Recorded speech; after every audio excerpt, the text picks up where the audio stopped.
The morning sun cast long shadows across the Navajo Nation lands as Elias Carter pulled his rental truck off Highway 163, heading toward the remote settlement of Red Mesa. At 42, he had spent 2 decades studying indigenous cultures academically, publishing papers that satisfied tenure committees and earned him respect within anthropological circles. But respect, he was learning, meant nothing when confronted with the weight of actual human suffering. His windshield wipers worked against the dust storm that had rolled in from the west, reducing visibility to mere feet. The landscape beyond was harsh and beautiful in equal measure, red rock formations rising like cathedral walls, desert stretching endlessly toward a horizon that seemed to exist in another dimension entirely. Elias had been contacted 3 weeks ago by Dr. Patricia Redhorn, the tribal health director for the Navajo Nation, about consulting on a series of disappearances that had plagued the area over the past 18 months. 5 people gone without explanation. No ransom demands, no bodies discovered, no clear patterns that would suggest conventional criminal activity. The police investigations had stalled. The FBI had become involved briefly, then withdrawn, finding insufficient evidence to justify ongoing federal resources. But Patricia had read Elias's work on indigenous oral histories and believed he might understand something that outsider investigators were missing: the cultural context that shaped how these communities understood danger and responded to trauma. He didn't know, when he accepted the consultation, that he would be walking into something that would systematically dismantle every certainty he'd built his academic career defending. The settlement appeared through the dust like a mirage. Weathered houses, a small trading post, a community center that served multiple purposes. Elias parked near the health clinic and sat for a moment, gathering his thoughts. He had learned long ago that showing up as an academic expert typically alienated the very people he needed to understand. So he developed a different approach: arrive as a student, ask questions, listen more than he spoke. Let the community define what was important rather than imposing predetermined analytical frameworks. Naomi Yazzie was waiting for him at the clinic entrance. She was younger than he expected, early 30s, with dark eyes that held both intelligence and something harder to define. A particular awareness of threat, as if she moved through the world with heightened vigilance. She wore the practical clothing of someone who spent significant time outdoors. Hiking boots, canvas pants, a ranger jacket with the tribal forestry service insignia. "Dr. Carter," she said, extending her hand with formal courtesy that felt like a boundary. "Welcome to Red Mesa. I'm the one who'll be taking you to the families." Elias shook her hand carefully, aware that every small gesture communicated either respect or condescension. "I appreciate this. And please, just Elias. I'm not here as an expert. I'm here to listen." Naomi's expression shifted slightly, not quite approval, but a slight softening of her professional armor. "The first family I want you to meet is the Teos," she said, gesturing toward the truck. "Their son, Marcus, disappeared 14 months ago, 18 years old. He was herding sheep near the northern boundary of the reservation when he simply didn't return." As they drove through the desert landscape, Naomi provided additional context. The other disappearances followed similar patterns: people missing from isolated areas, no signs of struggle, families receiving no communication afterward. But what was most disturbing, according to Naomi, was the psychological effect on the community. People were terrified. They were abandoning traditional practices of moving through the landscape. Children were being kept inside. The sense of safety that had characterized these communities, despite centuries of historical trauma, had been fractured.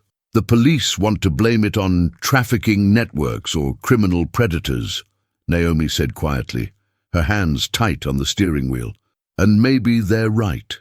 But Marcus's family knows something the official investigation doesn't. They know the patterns, and those patterns don't match predators. They match something older. Elias turned toward her. What do you mean by older? Naomi kept her eyes on the road. I mean warnings that were passed down for generations, stories that my grandmother told me about things that hunt in these lands, things that know how to take people in ways that leave no evidence. The truck continued through the vast desert, and Elias felt the first stirrings of something he couldn't quite identify. Not quite fear, but the uncomfortable sensation that his carefully constructed worldview was about to encounter something that didn't fit neatly into rational categories. Around them, the landscape stretched endlessly, indifferent and ancient, keeping secrets that perhaps were never meant to be understood by outsiders. The Tso's family lived in a traditional hogan supplemented with modern additions, a testament to how Navajo communities existed between traditional and contemporary ways of living. Marcus's mother, Sarah, was a woman in her 60s whose grief had calcified into something harder and more determined. She sat across from Elias in her modest living room, her hands wrapped around a mug of herbal tea that had long gone cold, and spoke about her son with the precise detail of someone who had rehearsed this conversation many times, hoping that recounting the story perfectly might somehow make it less devastating. He left at dawn, Sarah said. That's what he did every morning. Took the flock up toward the northern pastures. It was his responsibility. He was reliable. Her voice cracked on the last word. The sheep came back alone the next day. Marcus never did. Elias took notes, but the clinical act of documentation felt obscene in the face of her pain. He asked questions about Marcus's mental state, his relationships, whether he had shown any signs of planning to leave. Standard investigative questions that he knew would yield nothing, because Sarah had already been asked these questions by police, by FBI agents, by every official investigator who had briefly paid attention to her son's disappearance before moving on. What struck Elias most profoundly, however, was something Sarah said almost casually as they were ending the conversation. When the sheep came back, they were different, she said, agitated. They refused to graze in the northern pastures for months afterward. Animals know things we don't, Mr. Carter. They know when something is wrong. Over the next week, Elias met with the families of all 5 missing people. The patterns were consistent: isolated locations, people engaged in traditional practices, sudden vanishment without physical evidence of violence or struggle, and in every case, animals who had exhibited behavioral changes. Sheep refusing to return to certain areas, dogs becoming anxious and withdrawn, horses becoming difficult to manage. At night, in his hotel room in Gallup, Elias reviewed his notes obsessively. The disappearances followed no geographic pattern. The victims ranged in age from 18 to 72. There was no obvious connection between them that would suggest they had been targeted by a specific predator. Yet they had all disappeared from areas within Navajo Nation lands, and they had all disappeared during specific times of day, always at dusk or very early morning, those liminal hours when visibility was poor and the landscape itself seemed less stable. On the 8th day of his investigation, Naomi brought him to a meeting with the tribal council's spiritual advisor, an elderly man named Hosteen Begay, who had spent his life studying the old teachings. They sat in Hosteen Begay's home, surrounded by books in Navajo and English, photographs documenting decades of cultural preservation work, and the particular silence that Elias had come to recognize as sacred space. "You want to know if this is a skinwalker," Hosteen Begay said without preamble, his eyes sharp despite his advanced age, "because you are afraid that if you admit that, you lose your credential as a rational person." Elias felt something twist in his chest. "I want to know what's happening to your people," he said carefully. "I want to understand why 5 people have vanished." "Those are not the same question," Hosteen Begay replied. "But I will tell you this. Whether what hunts in those lands is connected to old stories or new evils, the danger is real, the fear is real, and the pattern is real. What you do with that information depends on whether you have the courage to move beyond your academic certainties." That evening, Elias and Naomi drove to the northern boundary of the reservation, to the area where Marcus Tzos had disappeared. The landscape at dusk was otherworldly, light transforming the red rocks into something that seemed alive. Naomi pointed to rock formations and explained the old names, the stories associated with specific locations, the ways her people had learned to navigate and respect this environment across generations. "My grandmother told me that this land remembers everything," Naomi said quietly. "Every ceremony, every trauma, every wrongdoing. And sometimes, when the balance is disturbed, the land itself responds." "By taking people?" Elias asked. "By removing what shouldn't be there," Naomi corrected. "But I don't expect you to understand that yet. You're still thinking like an outside observer. You haven't realized that you're already inside the story now." As darkness fell completely, they returned to the truck. But Elias noticed something that made his analytical mind work frantically to find rational explanation. The animals around them had gone completely silent. No birds, no insects, just the wind and the vast, watching silence of the desert. It was a silence that felt intentional, as if the landscape itself had ceased normal operations and entered a state of waiting. 2 weeks into his investigation, Elias discovered the first piece of physical evidence that couldn't be easily dismissed. Naomi had brought him to a canyon system in the northwestern section of the reservation, to a location that had been used traditionally for ceremonies and spiritual practices, but had become abandoned over the past decade. What they found there was a campsite, carefully concealed, deliberately hidden from casual discovery, that contained evidence of recent habitation. There were blankets, food stores, and most disturbingly, documents. Detailed journals written by hand, filled with observation notes about the missing people, names, habits, schedules, information that could only have been gathered through sustained surveillance. There were also photographs, taken from distances suggesting professional equipment and expertise.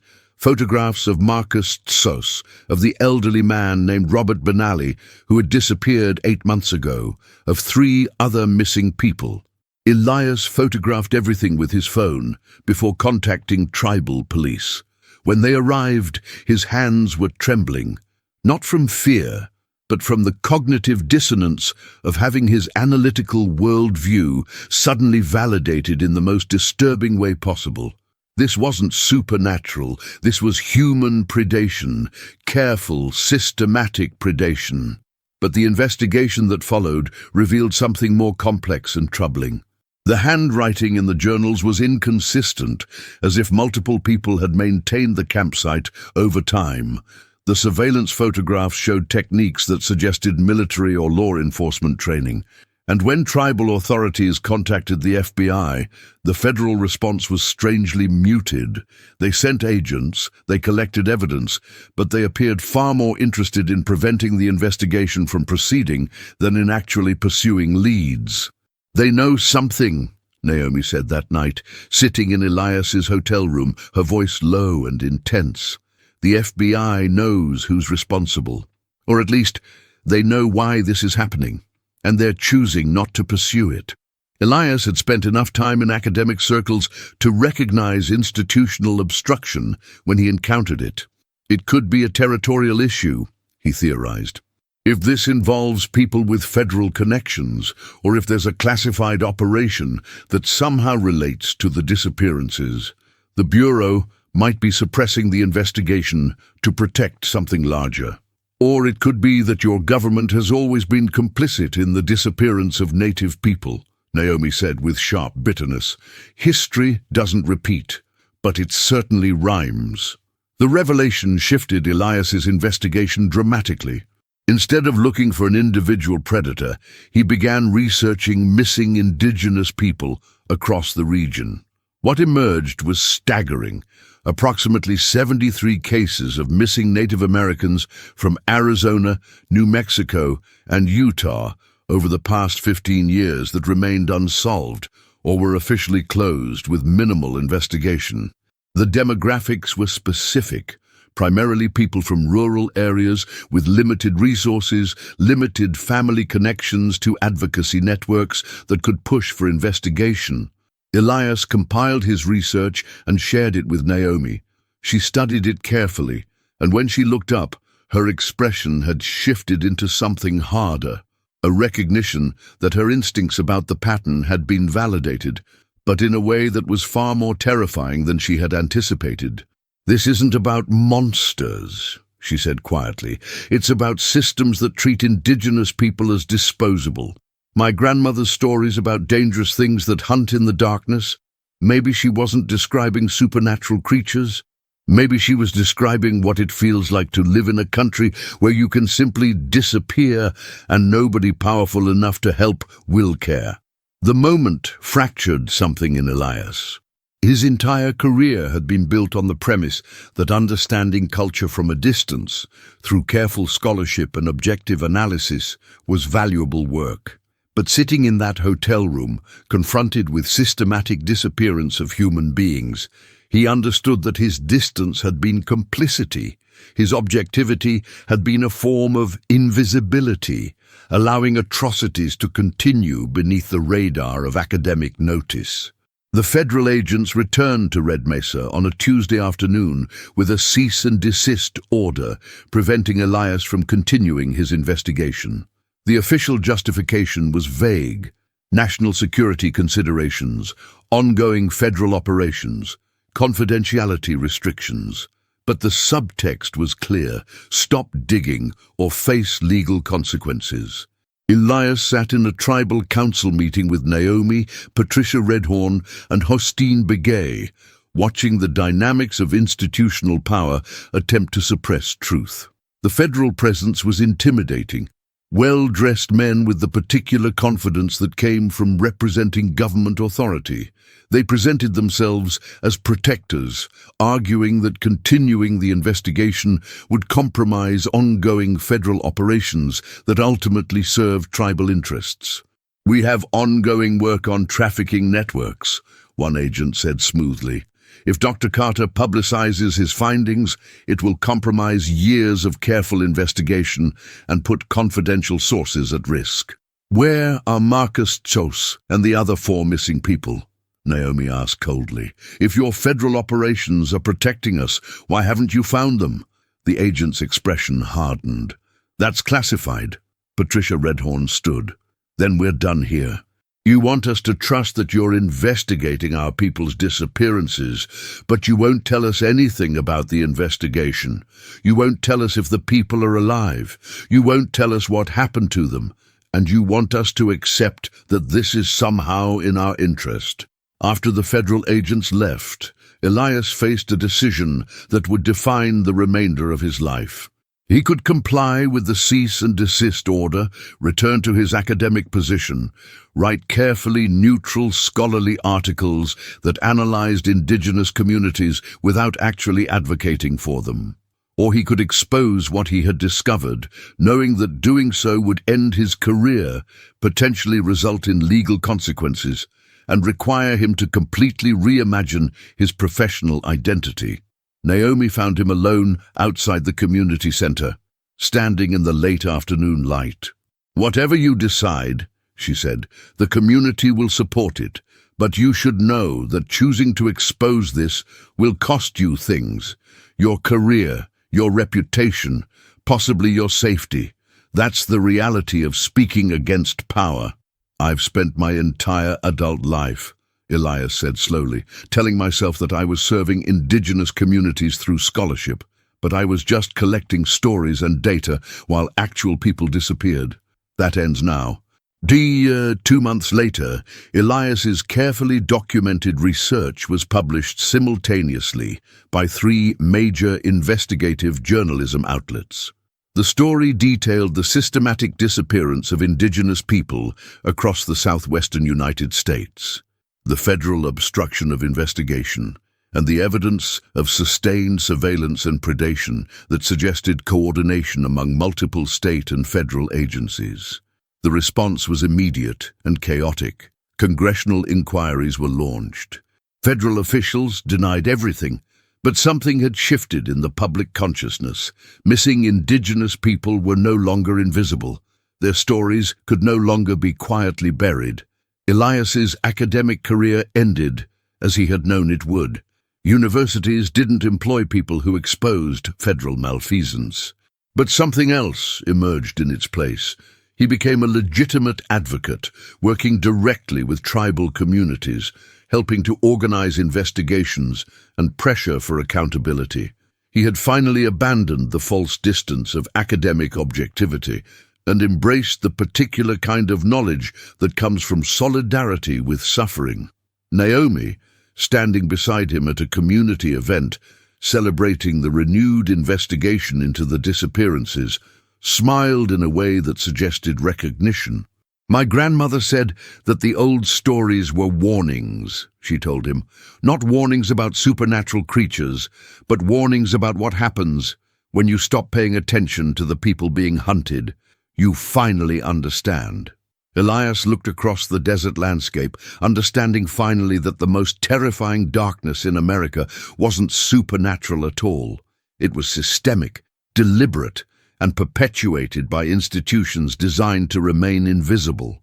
But now, because he and Naomi had chosen to expose it, that darkness had a witness, and witnesses, when they finally speak, can change the shape of history itself.